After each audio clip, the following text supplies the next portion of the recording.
Ladies and gentlemen, welcome back to the Collective Intelligence Podcast, where we remix technology, collections, and the future of money into one track you can actually move to. I'm your host, Njavwa Mutambo, CEO of Canteen AI, broadcasting out of beautiful San Francisco. Every week, we bring you the voices shaping the future of debt recovery, the operators, technologists, and the regulators. And today, someone who's been setting the tempo and collection strategy for a very long time. Joining me is Scott, CEO and co-founder of Arm Tech Advisors. Scott has spent over 25 years driving transformation initiatives at US banks and now helps agencies adopt technology to cut costs and stay compliant. One of the things that we are specifically excited to dive into is he's known for pioneering a crowdsourced RFP framework, warning the industry about this Frankenstein AI solutions and tracking the rise of voice bots pilots across the country. Scott, welcome to the Collective Intelligence Podcast. How are we feeling today? I'm feeling pretty good. It's Wednesday in Richmond, beautiful Richmond, Virginia. And yeah, I'm pretty passionate about this topic. I'm looking forward to the discussion. Scott, I have a very serious question to ask you. How many minutes was it after you were born did you decide you're going to get into the debt collection industry? Was it 10, 15? Yeah, about 10 minutes. I actually spent most of my career just in the banks in various transformation roles, in and out of collections. It was the last probably 7, 8, 9 that was specifically in collections. So it took me a couple of minutes before I jumped in headfirst into collections. Now, you've watched the collections industry evolve over the last several years. You know, if technology was a music genre, right, what would the early 2000s sound like, and what track are we spinning to today? Boy, I didn't see that analogy coming. I would have brushed up on my Spotify playlists. In general, in the lending side of the house, because there's sort of two halves of that answer. In the lending side of the house, generally in the smaller lenders and fintechs, most of the talent is on the front end of the business. I guess the same is true at the larger firms too. So there's been a fair amount of innovation, but not a ton of investment. Talent and tech, a lot of the vendors don't typically focus on the back end of the business. But a lot of that is changing over the last 5 or so years. The cost of technology and the aggregated amount of losses sort of just begs and creates a real opportunity that hasn't existed before. Texting really started to bend that curve 5 or so years ago, and AI is going to be the next sort of inflection point for sure. Texting was bending the curve? Yeah, texting, the ability to text at volume, at costs that are reasonable, with open rates and click rates accelerated over, and probably just the use of that channel in general from the lender side to the creditor side to the agency side really started to pick up in earnest 5 years ago. So I didn't make the music connection, but there's definitely been a shift. Prior to that, it was all about modeling and dialer strategies and maybe a little bit around settlement strategies. And dialers worked fine, but consumers stopped answering the phone as often, and we're at equally swap set percent interested in texting and emailing. So that's definitely lowered expenses, shifted volume to different channels, and put a different personality on the industry. That's fascinating. When I speak to a lot of debt collection agencies or just agencies in general, it sounds to me like there are a lot of them who are still leveraging physical mail. It's interesting. I'm doing an updated tech stack and maturity model survey, and you're exactly right. It sort of surprises those that are leading the pack from an innovation standpoint. And I say those that are cutting across debt buyers, agencies, and creditors.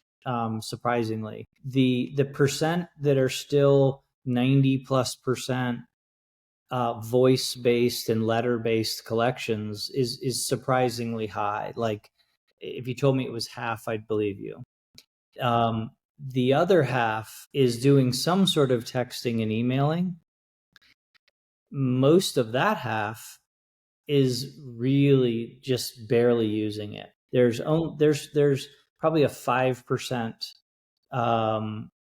leaderboard where they are using pretty advanced models and customization and sort of beginning to get into omni-channel sort of capabilities that are digital first, that have the human agents as sort of secondary channel versus 99% the other direction for most of the industry. Now, how do you see agencies balancing compliance, customer experience, and cost in this new tech wave? It's far easier. The tech is far easier to build guardrails around and to assess than humans are. That's for sure.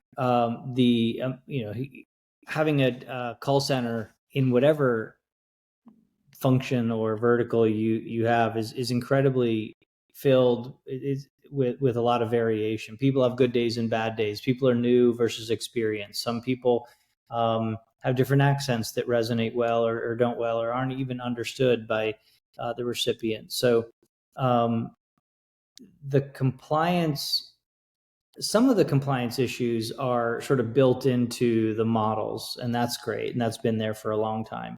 But in terms of executing the conversation side of it, be it digital, email, text, or voice, the digital side of things is far easier than running a massive call center for sure. Now, Scott, you put together 25 agencies, and let me know if I'm wrong, but you put together 25 agencies to build a shared RFP for virtual agent vendors. That's like, dropping a super collab album here. Why did you take that approach? Yeah, it was.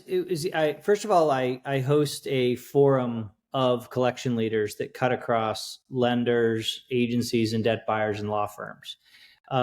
And every month we meet 2 or 3 times and we talk about whatever's important to them. No vendors are invited, et cetera. So that's about 400 people. I'd say probably half of them went to an industry conference in the first quarter. And most of them came back saying that there was a new solution industry that attended these shows for pretty much the first time, and it was the virtual agent space vendors. There's probably a dozen that went out there, and there was tremendous interest. Demos started popping up all over the place. They're really strong demos, and the industry.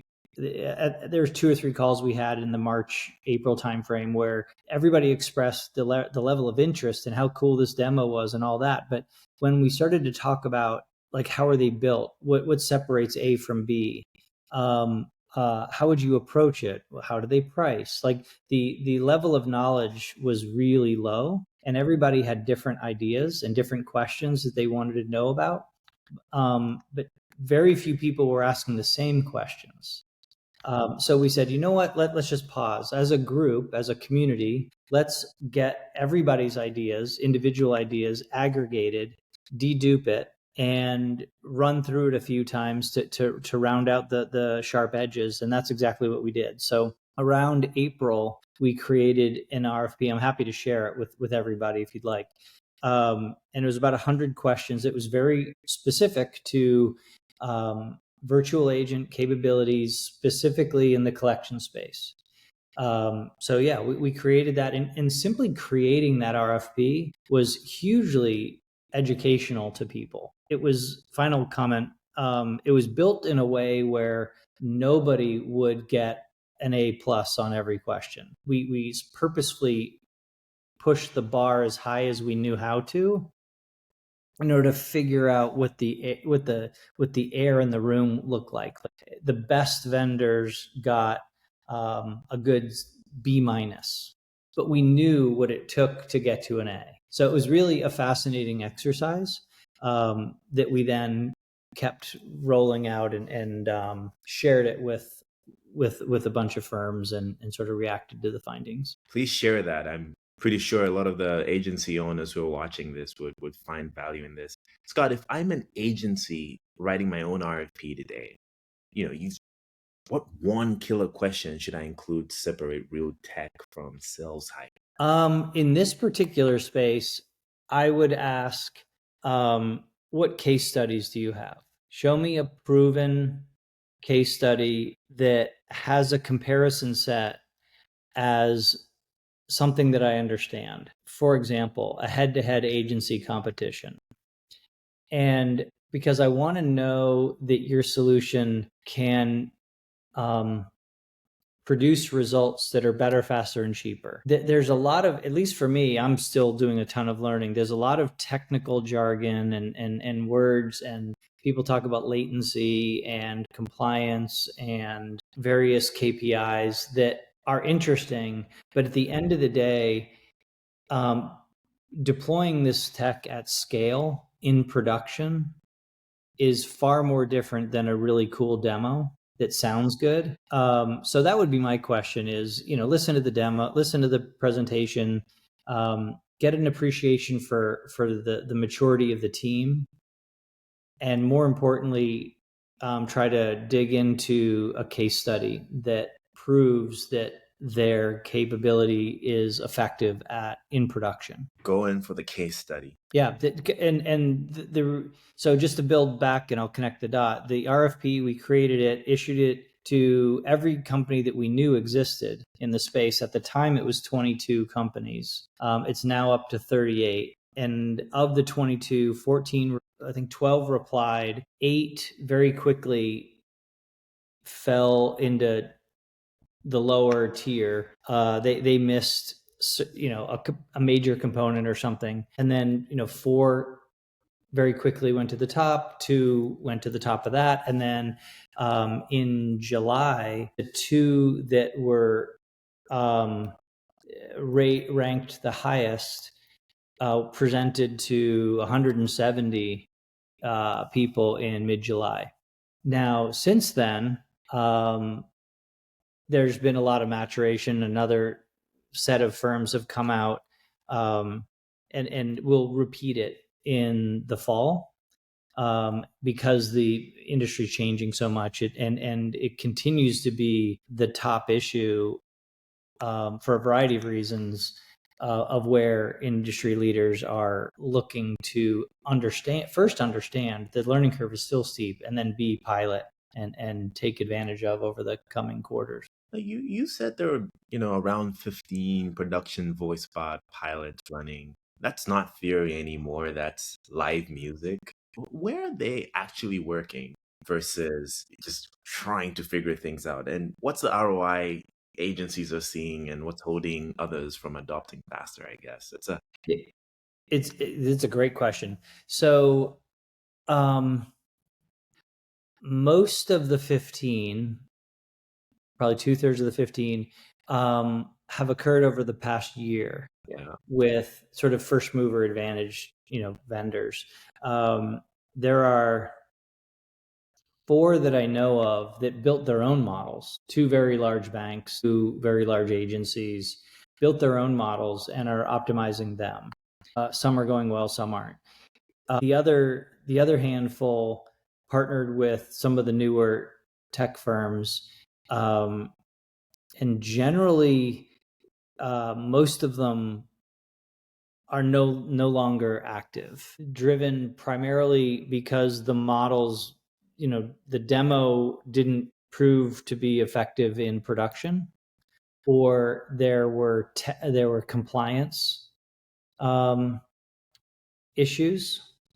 Many of these companies are tech companies and don't fully understand the collections compliance requirements, or legal requirements. So that's another bucket. But a few, I think 3, had in production, had case studies at scale that surpassed the is it better than a human, both in terms of effectiveness and compliance test. So there's only 3 that I know of, and I'm sure next month there'll be 4 and whatever. But that's why, back to your earlier question, what's the one question you would ask is it in production at scale, and do you have a comparison, a champion challenger result that proves, according to a client, that it's exceeding that of a more traditional reference point. Do you think voice will become the default channel for AI in collections, or is this part of a multi-channel wave? I didn't answer part of your earlier question. My sense is that digital will, and specifically texting, will probably be the dominant channel in 2 years. Consumers use it and are more comfortable. You don't have to talk to somebody and explain all of your hardships to another human. There's a lot of shame in that. It's not 24/7 on your own time. There's a lot of, phone numbers coming in, and everybody's been trained not to answer the phone. Email, I never check my, I just think there's enough current adoption and understanding and tech coming in the texting space. Now, that being said, it's not going to be a texting or digital only. It will definitely be a leading player, leading channel within an omni-channel capability for sure. Humans aren't going away. They're just going to be used more for escalations or exceptions is my prediction. Humans aren't going away. They're just going to be used differently. Yeah. The earlier, sorry, I missed a question around why aren't people engaging faster? What are the top 2 or couple reasons why it's not being adopted earlier, if I recall, something like that? There's definitely, I'm going to wait for the other gal to go first component. The other bucket is there's some TCPA and regulatory or legal headwinds in the outbound voice bot space that people are learning their way into. There are definitely safer ways to get into it, but it's not something you can just unleash on your dialer file like you can a human channel. But that people are learning their way into that. But that's probably the economics are there, the returns are there. The vendor space is a little cluttered. I think some phenomenally smart people all have the exact right hypothesis that this tech will be disruptive. This particular function can be wildly enhanced by this tech. That hypothesis is true. The challenge is, like, there's 37 other companies that all have the same hypothesis that are all marching forward, and it's a phenomenal gift to the industry, because 2 or 3 years ago we were not the beneficiary of some of the wonderful tech and talent that's there. So there will be several winners. The tech is just going to be that good. But if you're looking to pilot sooner, there's a few tips and tricks to pick to partner with somebody. Yeah. Well, if you're a collections leader listening right now, what's one red flag question you should absolutely ask a vendor to avoid buying into a horror story? It's really, is this solution tested in production, and show me the results. It's almost that easy. The demos that people have are phenomenal. Some are a little better than others, but it's hard to listen to a demo and figure out which one's going to be more effective in production. So the two, how long has it been developed? How's it been trained? Has it been tested in production? And show me the case studies. Other than Canteen, obviously, are there any vendors actually getting it right today? And what sets them apart? There are.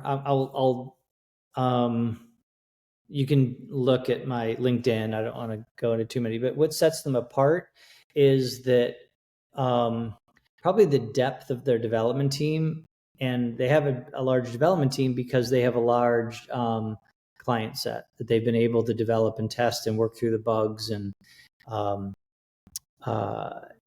models, they're largely proprietary internal models. They don't rely a ton on commercially available Frankensteined together sort of components. There are supply. I was asked by a very large leader, company, not stature, that, the tech has come along so far so fast. Can I just build this thing in my garage this weekend? Sort of, he was being, sarcastic, but the point was taken. And we tried to tease that out in the RFP and some of our subsequent research, and getting to 90%, I'll just pick that number, is actually not that tough. Getting 90 to 99 is exponentially more difficult. So I think the firms that have had enough turns of that crank to tease out, hundreds and hundreds and hundreds of little scenarios that they need to tune the model for to get it to 97, 98. These firms exceed traditional agency performance easily, and they do so with only 1% of the calls going to a human. Not 10, not 20, like 1, or less than 10 for sure, depending on how you define escalations out of the bot. So the tech is there. The tech is proven. The need is there. Not the first time, but the industry is lagging the tech. Partially for good reason, because we're still figuring out the compliance landscape.